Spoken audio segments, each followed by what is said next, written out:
Hi, I'm Amber Warrior, author of The Bean to Bar Mysteries, in which I have a chocolate maker sleuth who has a shop in Galveston and winds up involved in all kinds of crazy hijinks and murders. Book 4, A Shot in the 80% Dark, involves a commission for her to build a giant chocolate sculpture at a museum that has a cockatoo artist in residence. So I thought I would read to you from the first chapter, sitting in the unlettered art of the cover so that you get the feeling you're actually in the museum. Chapter 1, Wednesday. The bird looks me straight in the eye and says, "If you do that, I'll kill you." I freeze, my hand halfway out to touch the edge of the sculpture the big white bird is perched on. The sculpture is of a pirate ship, roughly 7 feet tall, plus the mast. I hadn't noticed the bird perched at the mast's bottom tier until it had moved, startling me. Now it makes a sudden dip forward, like it might fly. I jump and pull my long blonde hair back from my face. The bird says, "Hey!" "Pardon?" I ask, feeling stupid for talking to a bird like it's a person. It's a cockatoo, I think, and I'm not sure what it's doing in an art museum. "If you do that," the cockatoo repeats, stretching so that its yellow crest arcs upward, "I'll kill you." It looks deathly serious with round black eyes focused in on me. I'm in my early 30s with freckled cheeks and pale skin that goes red in the sun, or when I'm embarrassed. My cheeks are probably crimson right now. I wasn't going to touch the sculpture, I tell the bird, though I totally was. I've been offered a commission to recreate this hodgepodge of iron and brass and marine salvage out of chocolate. I'm here to consider what I'm getting myself into before I say yes, and some of the salvage pieces that have been used to make up the mosaic that is the body of the ship are fascinating, especially the shiny telegraph disc marked with different engine speeds, part of a dial about the size of my splayed out hand. I'm wondering if that instrument, recreated out of chocolate, could have as much crisp detail as the real thing. I think with the right technique it could, though honestly, I've never done anything like this before. I'm a craft chocolate maker, which means I focus more on coaxing flavor out of fermented cacao beans. My work is similar to that of a winemaker or a coffee roaster. And like a winemaker, I source each batch of beans from a specific farm or collective to celebrate the unique qualities, from fruity to smoky, that make the chocolate grown in that place special. My shop does bean to bonbons, so I do have a few cute molds to work with. But the scale of this sculpture is beyond what could be created from a single mold. Parts of it would likely have to be 3D printed just to get it done in time. And after all, the main issue I have with this project is the timeline this museum already has in place. My addition was an impulsive whim on the part of the museum director, and she doesn't seem to understand the term last minute. The gala where I'd be presenting the sculpture, along with chocolate bonbons and 2,000 chocolate desserts, is in 2 weeks, which means I would be asking a lot from my shop staff and my business partner if we take this project on. I hold up my phone and tell the bird, "I'm just going to take pictures of the details." The cockatoo raises a foot and says, "Pieces of 8, like it's been watching pirate movies and thinking about money. "Tell me about it," I say, as I start taking close-up pictures of the different salvage pieces that have been used, focusing in on each one separately. 3D printing is expensive.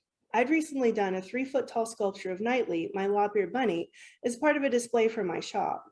Knightley is the mascot for greetings and felicitations, and his picture is on the wrapper for most of my bars, which are printed with space where people can write a message, making the bar double as a greeting card. I have a neon sign up on the wall with the bunny outline that I've used as a logo from the beginning, but I had wanted something more realistic to draw people in and show what can really be done with chocolate. I'd had a disagreement with Logan, my business partner, over whether the Knightley sculpture was worth the outlay of cash, and he had only deferred because the shop was my original vision. But if I get this commission, in part because someone had seen the Knightley sculpture and recommended me, the fee the shop will be paid will justify my original decision, and Logan will have to admit it. That's a little petty, I know, but the relationship between me and Logan is complex.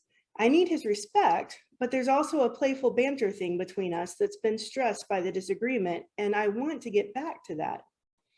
"If you do that," the cockatoo says. This time it doesn't finish the sentence.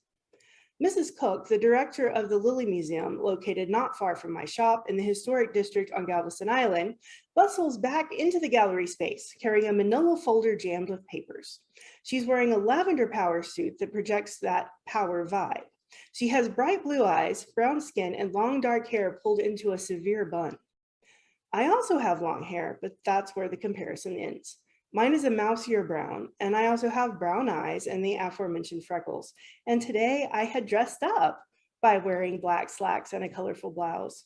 Now I feel underdressed, unfocused, and at a disadvantage in this exchange. Plus, I'm talking to someone who introduced herself by her last name. I lower my phone. I hadn't asked for permission to photograph in here. Mrs. Cooks gives me a tight smile, and I can't tell whether or not she's upset about me taking pictures. She just says, "Don't mind Renoir. He has no idea what he's saying." "Does he live at the museum?" I ask. "Oh, yes. He's our artist in residence. He literally works for peanuts and the occasional coconut." Mrs. Cook's eyes crinkle at the edges as she waits for me to laugh at her joke. But the cockatoo's words have been too unsettling, and I'm not sure what she means. I ask, "Your bird is an artist?" Mrs. Cook ushers me over to a different part of the museum, through a partly open door into a small gallery where there's an enormous bird cage taking up half of one wall. The wall space around it features canvases done by splatter painting, the images that look like a wing was dragged through paint. There's even one that looks like the bird walked across the canvas after stepping in lime green paint, with a big splat right in the corner. Mrs. Cook sounds excited when she says, "Rennie's paintings are our biggest fundraising project. Some of them are actually done in food, which we lacquer over. People love to watch him work and want to take home a souvenir. He makes money for the museum and for bird conservation in the local area, so they get to feel good about the donations too." I blink at the canvases. This isn't anything I would define as art, but to each her own, I guess. I say, "He must be a talented bird." I take out my phone again and pull up my notes program. This is my opportunity to ask questions and make sure I can deliver on what I'm promising if I accept the commission. Since I've never taken on a project like the one Mrs. Cook has proposed, I'm not really sure of everything I need to know. Trying to sound confident, I ask, "What kind of chocolate do you want the sculpture to be made out of?" Greetings and Felicitation specializes in craft chocolate from single origin beans from around the world. I visited some of the farms personally. I can show you some images of the cacao trees that grew the chocolate you'd... Mrs. Cook holds up a hand to interrupt me. "That sounds expensive. No one is actually going to eat the sculpture. I prefer if you use the cheapest junk chocolate you can find for the sculpting. Then we can do the mini desserts and bonbons with the good stuff. That's all people will care about at the exhibit opening." "Right," I say. I guess I should have seen that coming, and it makes sense, but I feel heat rising into my face. I should have thought this through more thoroughly before opening my mouth. And yet, Mrs. Cook looks intrigued. "How many images would you say you have of these cacao trees?" I shrug. "Hundreds?" I take a ton of pictures each time I travel. A lot of them wind up on my social media, but I have a whole archive I've never even used. Mrs. Cook takes me back into the gallery with the boat sculpture and gestures around at the high ceiling walls, which have a few paintings hung on them already. There's a large watercolor of Pleasure Pier and a couple of different studies of palm trees. There also is a disturbing image of soldiers fighting and dying up against a dock, one even falling into the water, which claims to be a woodcut of a period illustration from the Battle of Galveston. She says, "There will be other pieces in this space when the exhibit opens. The goal is to highlight different aspects of the history and uniqueness of Galveston Island. But," Mrs. Cook tilts her head and gestures with her chin towards a small room connected to this one through a wide doorway on the other side of the gallery. The smaller room is bathed in moving blue light, making patterns on the walls and floor. That space isn't spoken for, and I'm always looking for little bonuses that would be an extra draw to get people into the museum. I think it might be fun to have an immersive cacao tree exhibit. People could eat bits of chocolate while standing in the middle of images of the trees, and we could show process of how you made the sculpture. We could charge them an extra fee to cover materials for all the samples. She hesitates and chews at her bottom lip. "Assuming your photos are up to our standards," she laughs. "I've never taken on an artist sight unseen."